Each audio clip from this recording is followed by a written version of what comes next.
What's an unwritten rule in your household that would seem bizarre to outsiders? In our house, we never celebrate birthdays on the actual day. Never. Not even opening a card. Everything must happen either the day before or after. This started when I was just a baby. My older brother Tommy was turning 6, and my parents threw him a huge party on his birthday. April 16th. They invited his whole kindergarten class, hired a clown, the works. Tommy was so excited he barely slept the night before. That morning, while helping set up decorations, my dad got a call. His mom, Tommy's grandmother, had passed away suddenly from a brain aneurysm. She was only 52. My parents had to cancel everything. Instead of birthday cake, my brother watched my dad cry for the first time. The clown showed up during the worst of it, honking his horn in our driveway while my father was sobbing on the kitchen floor. At the funeral, my mom's elderly aunt pulled her aside. "There's a reason we never celebrated birthdays on the actual day in our family," she whispered. Mom later told us the aunt explained that birthday celebrations on the exact date tempt fate. After the funeral, Tommy asked if birthdays were cursed now. The following year, they celebrated Tommy's birthday on April 15th instead. It became our thing. The rule seemed to work until my cousin Ellie decided it was stupid. On her 16th birthday, her best friend had an allergic reaction to the cake and had to be rushed to the hospital. Ellie joined our day before club after that. When I turned 10, I begged for a party on my actual birthday.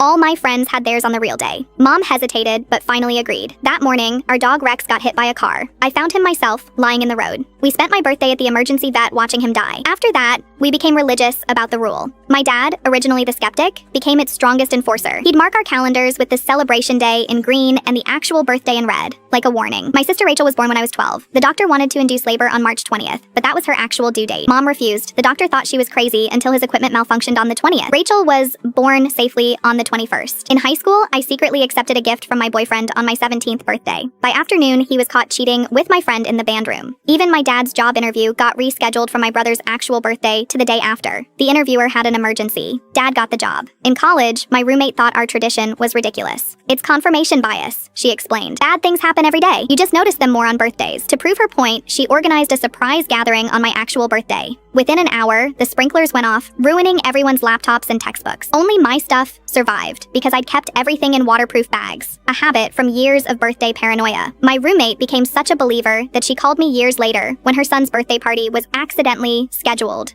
on his actual birthday. Even my psychology professor became curious after hearing my story. The day we were supposed to present our findings, his actual birthday. He broke his ankle that morning. I once took a job interview on my birthday. The power went out and I got trapped in an elevator for 3 hours. I didn't get the job. Then I met Daniel. On our third date, he asked when my birthday was. January 9th. I said, but I celebrate on the 8th. When he asked why, I told him everything. Instead of laughing, he nodded seriously and said, then January 8th it is. Last year, Daniel proposed on January 8th. We planned our wedding for June 14th, the day after his birthday. Yesterday, I found out I'm pregnant. Our baby's due date, April 16th, Tommy's birthday. I'm already scheduling an induction for April 15th.